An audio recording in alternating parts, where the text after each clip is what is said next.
प्रधानमंत्री पूरी तरह से संगठन मंत्री के रूप में नजर आए।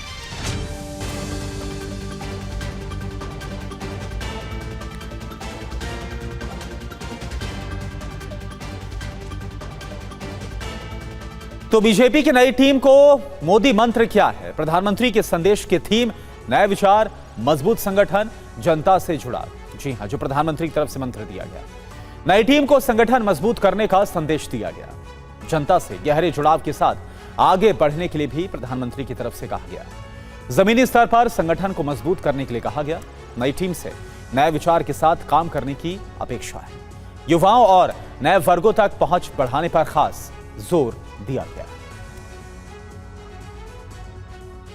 और अपडेट यह कि बीजेपी की नई राष्ट्रीय टीम की पहली बैठक में युवाओं तक पहुंच बढ़ाने को लेकर कई अहम फैसले हुए हैं। आखिर कैसे बीजेपी युवाओं तक पहुंच बढ़ाने वाली है, ये आपको बताते हैं। बीजेपी का मिशन जेनजी है क्या? क्योंकि कल ये खबर आई थी कि अब जेनजी तक पहुंच बनाने के लिए अब नेता जेनजी के पास जाएंगे और युवा संवाद करेंगे। दरअसल जेनजी के बीच युवा संवाद अभियान बीजेपी चलाने जा रही है। 14 से 25 साल के युवाओं पर फोकस होगा इस बीच, और युवा वोटर्स के बीच पकड़ मजबूत करने की भी कवायद शुरू कर दी जाएगी।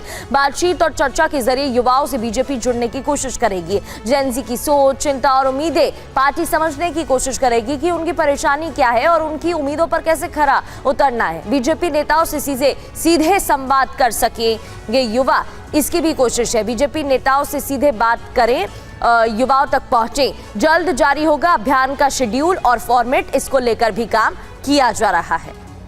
और आमोद राय इस वक्त हमारे साथ जुड़े हैं और ज्यादा जानकारी के साथ। आमोद, जो नई टीम है उसके गठन के साथ ही अब पूरी कोशिश है बीजेपी की, जो हम देख रहे हैं जैसी खबरें आ रही कि जेनजी के साथ, युवाओं के साथ कैसे कनेक्ट किया जाए और जमीनी जो हालात हैं उनको और कैसे मजबूत किया जाए। और क्या खबर आ रही है प्रधानमंत्री की तरफ से, क्या बताया गया है जो नई टीम?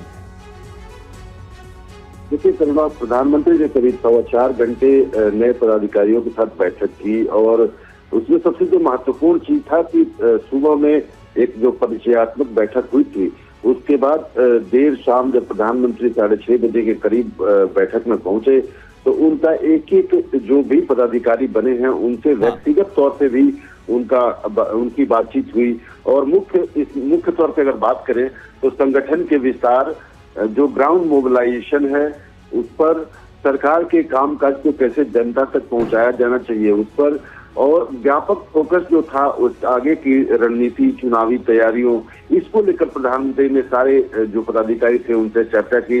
लेकिन मुख्य तौर से प्रधानमंत्री ने इस बैठक में जितने भी पदाधिकारी पहुंचे थे उनसे उनका बेस्ट एक्सपीरियंस जरूर पूछा, और अब तक के सफर में जो उनका सबसे बेहतरीन एक एक्सपीरियंस रहा है उसके बारे में सारे 65 के 65 पदाधिकारियों से उन्होंने जानकारी लिया। तो ये एक इंटरेक्टिव सेशन था जिसमें प्रधानमंत्री स्वयं तो उनको जो समझाना था समझा ही रहे थे, लेकिन सामने से एक एक पदाधिकारी से उसके बारे में पूछ रहे थे, उसको अपने बारे में बताना हो रहा था, उसका एक्सपीरियंस क्या है, सरकार काम कर रही है तो जनता तक कैसे जा रहा है। इन तमाम विषयों पर उन्होंने चर्चा किया, डिटेल से चर्चा किया, और मुख्य फोकस अगर समग्रता में बात करें तो यही था कि पर्सपेक्टिव के साथ काम की अपेक्षा आगे उन्होंने जताई। और साथ ही उन्होंने कहा कि जो राजनीतिक परिस्थितियां और संगठन से जुड़े मुद्दा है उसको लेकर आपसी चर्चा से उसका हल निकाला जा सकता है। जो जमीनी ग्राउंड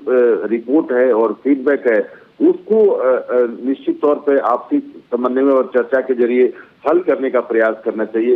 ऐसे तमाम विषयों पर उन्होंने चर्चा की और सारे पदाधिकारियों से तकरीबन 4.25 घंटे तक बातचीत करते रहे प्रधानमंत्री। करुण, शुक्रिया आपका आमोद इस पूरी जानकारी के लिए।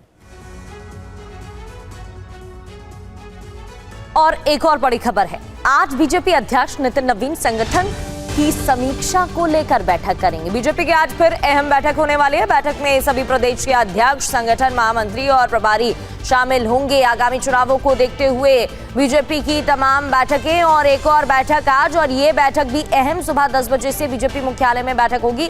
बैठक में चुनावी राज्य यूपी, उत्तराखंड, पंजाब समेत अन्य राज्यों में चुनाव को लेकर तैयारियों की समीक्षा की जाएगी। इस दौरान इन राज्यों के बीजेपी अध्यक्ष मौजूद रहेंगे और नितिन नवीन की अध्यक्षता में ये बैठक हो रही है। बैठक में बीजेपी के चलाए जा रहे कार्यक्रम समेत संगठन के अन्य मुद्दों पर भी मंथन होगा।